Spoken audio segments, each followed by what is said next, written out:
வணக்கம் நண்பர்களே. நம்ம இந்த வீடியோ எதை பற்றி பார்க்க போகிறோம் அப்படின்னா, தேசாந்திரி எஸ் ராமகிருஷ்ணன் அவர்கள் எழுதியது. ஸோ இந்த புத்தகத்தில் எல்லாமே எஸ் ராமகிருஷ்ணன் அவர்களோட பயண கட்டுரைகள் தான் இருக்கும். அவர் போன இடங்கள், அங்கே சந்தித்த மனிதர்கள், அங்கே உள்ள சூழ்நிலைகள், அங்கே ஏதாச்சும் ஒரு வரலாற்று நிகழ்வு நடந்திருந்தால் அதையுமே சொல்லுவாங்க. ஒரு பயண கட்டுரையுமே ஒரு சாப்டரில் போட்டிருப்பாங்க. அவ்வளோ அழகாக இருக்கும். இந்த புத்தகத்தை நம்ம படிக்கும்போது நம்மளே ஏதாச்சும் ஒரு இடத்துக்கு பயணம் பண்ணும் போல் இருக்கும். அந்த அளவுக்கு இந்த புக்கு ரொம்ப ரொம்ப சிறப்பு வாய்ந்த புக்கு. எஸ் ராமகிருஷ்ணன் அவர்கள் எழுதினதில் பயண கட்டுரையில் இந்த புக்கு ரொம்ப ரொம்ப ஃபேமஸாக போச்சு. இன்னொன்று, எல்லா வாசகர்களுமே இந்த புக்கை பெரிய அளவில் சப்போர்ட் பண்ணாங்க. எழுத்தாளர்களுமே சப்போர்ட் பண்ணாங்க. அந்த அளவுக்கு முக்கியமான இந்த தேசாந்திரி புக்கு. இப்போ நம்ம இதுக்கு முன்னாடி இதை பற்றி நம்ம ஒரு 6-7 வீடியோ நம்ம போட்டுக்கிட்டு இருக்கோம். இதுக்கு முன்னாடி ஒரு வீடியோவில் கூட அந்த கூத்தாண்டர் கோயில் திருநங்கைகள் அந்த கொண்டாட்டங்கள், அவங்களோட வலி அழுகை எல்லாமே சேர்ந்து அந்த கூத்தாண்டர் கோயிலில் கூவாகமில் நடக்கிற விழுப்புரம் பக்கத்தில் உள்ள கூவாகம் நடக்கல உள்ள அந்த விழாவை பற்றி நம்ம போட்டோம். அதுவுமே இப்போ நம்ம சேனலில் இருக்குது. நீங்கள் வாய்ப்பு இருந்தால் போய் பாடுங்க. இல்லைனா நீங்கள் இந்த புத்தகத்திலே படிங்க. அவ்வளோ அழகாக அதை பற்றி போட்டிருந்தாங்க. இப்போ நம்ம பார்க்க போகிற நிகழ்வு எதை பற்றினா சந்தேகத்தின் நிழல் அப்படின்னு சொல்லிட்டு அதை சந்தேகத்தின் நிழல் இதில் ஒரு 2 பகுதியை சொல்லியிருக்காங்க. எப்படின்னா ஒரு பக்கத்து வெறும் சந்தேகங்களாக இருக்குது. எப்படின்னா நம்ம பயணம் பண்ணால் அங்கே நிறைய கொஷின் கேட்குறாங்க. எங்கேயாச்சும் நைட் நேரத்தை வெளில போனால் கொஷின் கேட்குறாங்க, ஆதார் கார்டு காமிக்கின்றாங்கன்னு சொல்லிட்டு இப்படி ஒரு பரபரப்பான ஒரு சூழ்நிலையில் ஒரு உலகம் இயங்கிட்டு இருக்குன்னா, அந்த பக்கத்து இந்த மலை கிராமங்கள் ரொம்ப ரொம்ப அமைதியாக இருக்குது. இந்த பக்கத்து இவ்வளோ பரபரப்பாக இருக்க உலகத்தை தாண்டி அந்த பக்கத்து ஒரு இடம் ரொம்ப ரொம்ப அமைதியாக இருக்குன்னு சொல்லிட்டு ஒரு இடத்த பற்றி சொல்லியிருக்காங்க.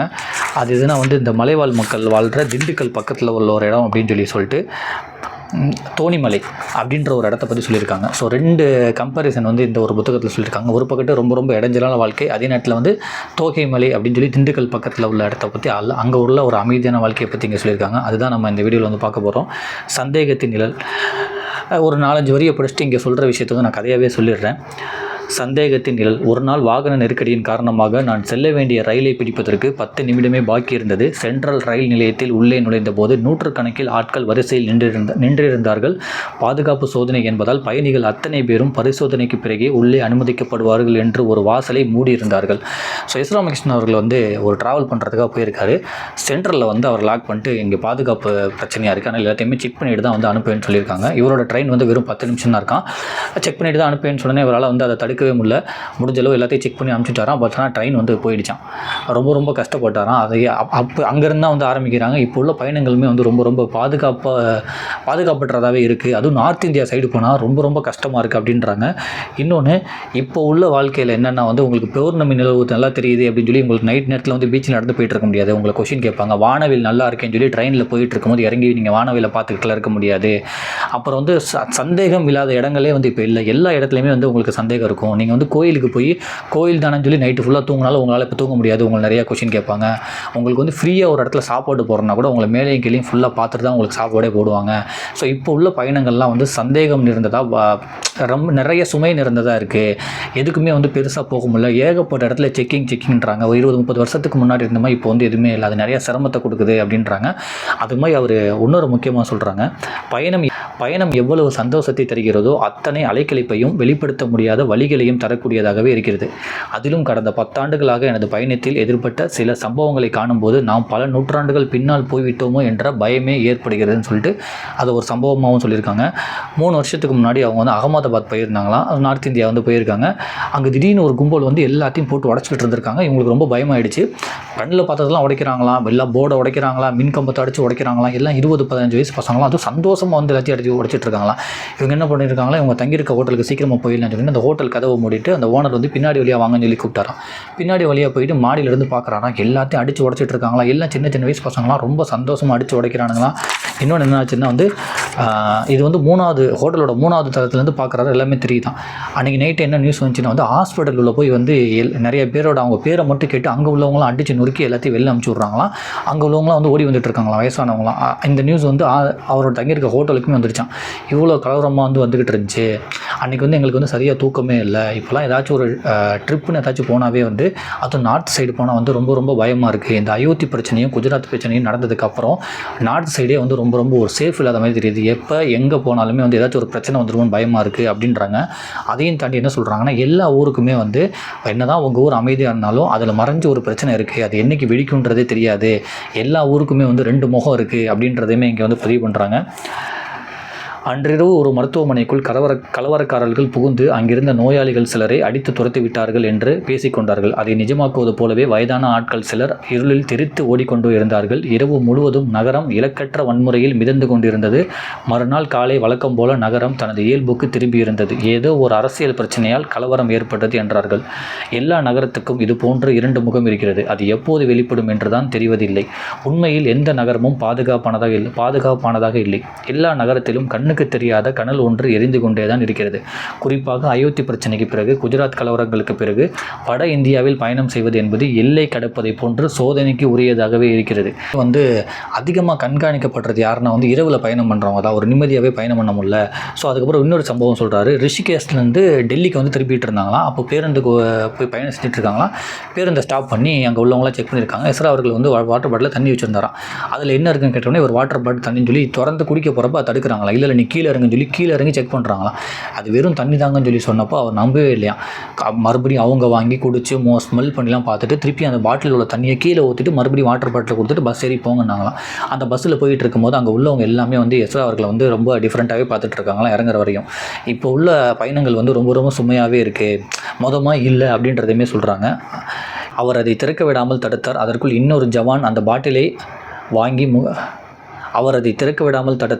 இன்னொரு ஜவான் அந்த பாட்டிலை வாங்கி முகர்ந்து பார்த்தார். பிறகு என்னிடம் அடையாள அட்டை ஏதாவது இருக்கிறதா என்று கேட்டார்.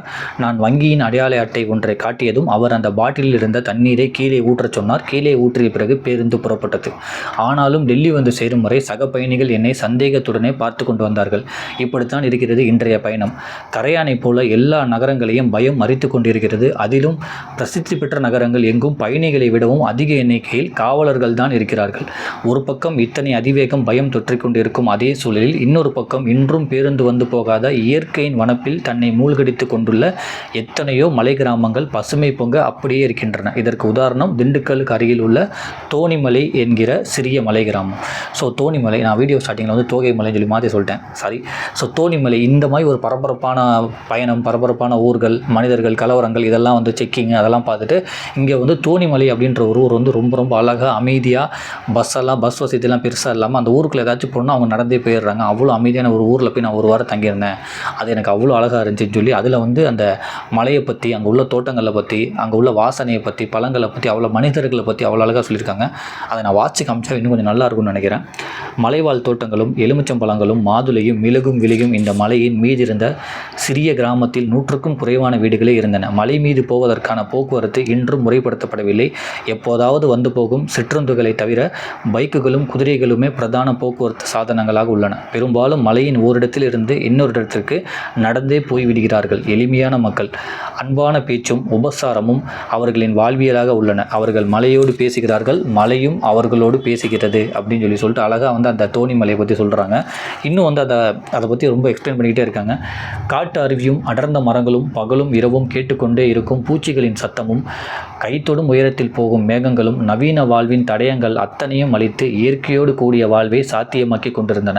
இந்த மலை கிராமத்தில் செல்போன் எடுக்காது, தினசரி பேப்பர்கள் கிடையாது, சுற்றிலும் மலை மட்டுமே உள்ளது. பகலும் இரவும் முழுமையாக வந்து போகின்றன.